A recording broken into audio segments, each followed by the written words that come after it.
ils ont beaucoup fait pour nous. Donc ça nous a permis vraiment de développer le village. Et quand vous voyez, on a beaucoup de touristes, on a beaucoup de personnels, formés, on a beaucoup de guides formés donc grâce à Teta Tous.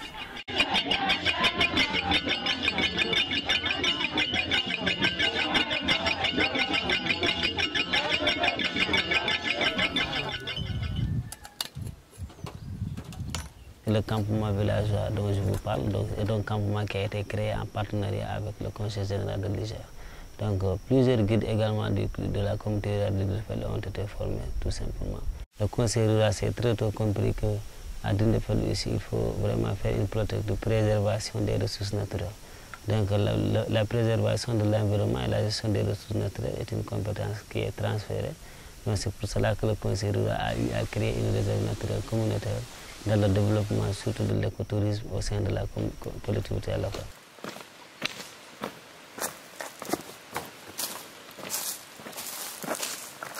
J'ai suivi la formation des cuisinières avec Tetrakis à Dindéféli, Iber. Maintenant, avec cette formation, ça m'a permis de renforcer beaucoup de capacités dans ce travail que je suis en train de faire.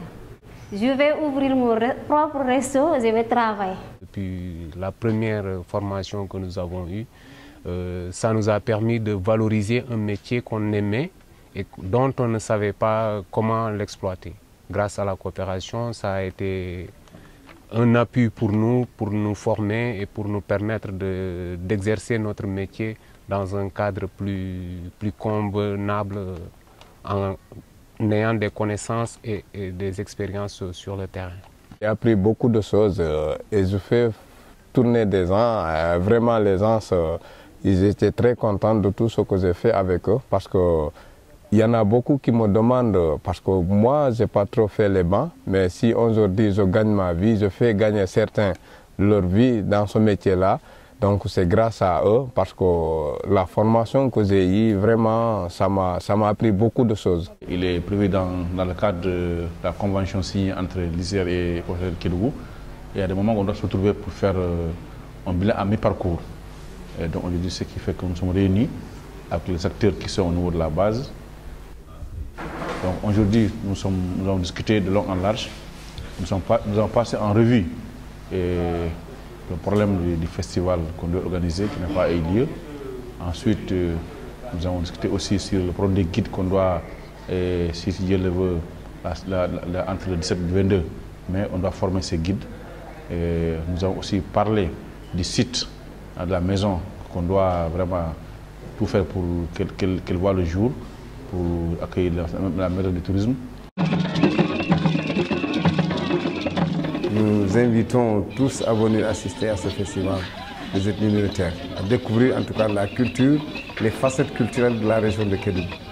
Grâce à cette coopération et l'organisation de ce festival que ces ethnies se sont rencontrées deux fois de prise et qui se connaissent maintenant, chacun connaît la valeur culturelle de l'autre.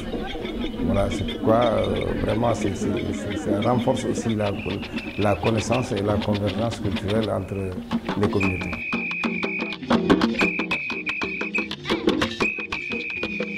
Personnellement, j'ai en tout cas vu au niveau de cette coopération, c'est qu'elle est tout à fait dynamique, elle est vraiment en phase avec l'attente de la région de Kédougou, qui est une petite région, c'est-à-dire une nouvelle région nouvellement créée, donc qui n'a pas encore vraiment une grande expérience. Mais aujourd'hui, ce que nous avons en tout cas ce que nous bénéficions à travers cette coopération, ça nous permettra peut-être d'asseoir notre développement. Il y a un échange important, en tout cas au niveau de la coopération aujourd'hui, qui nous permet quand même de faire notre propre développement.